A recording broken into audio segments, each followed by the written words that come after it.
Shavua tov, Shavua tov, Shavua tov, Shavua tov, Shavua tov, Shavua tov, Shavua tov, Shavua tov.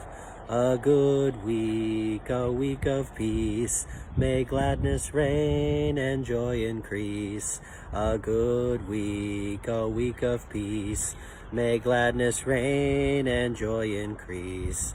Eliyahu Hanavi, Eliyahu Hatishbi, Eliyahu, Eliyahu, Eliyahu Agiladi, Bimhera beyamenu, Yavo Elenu, Imoshiach ben David, Mashiach ben David. Those are some of the words we sing at the end of Havdalah, the time where we mark the transition from Shabbat to the rest of the week.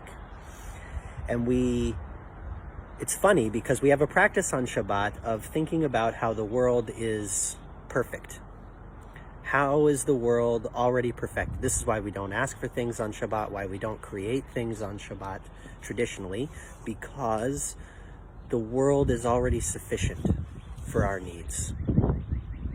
And yet, there at the end of Shabbat, the words you just heard me sing, we sing for Eliyahu Hanavi to come speedily in our days and bring the Messiah, the one or the time in which the world will be redeemed.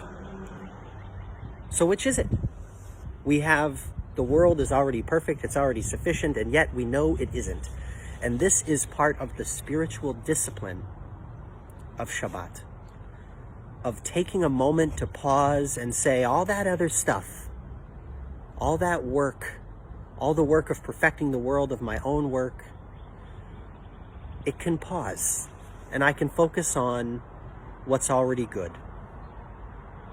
And I can acknowledge at the end of Shabbat that I still have to keep doing that work, and I get inspiration from the pause to continue that work because I know that there is still goodness to be working for. For me, that's the key lesson of Shabbat.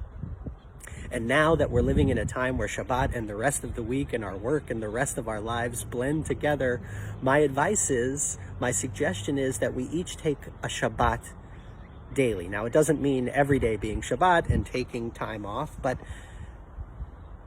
Shabbat is related to the word shevet, which means to sit. So I invite you to take a moment or 2 or 3 or 4 or 5 each day to lashev, to sit, to pause.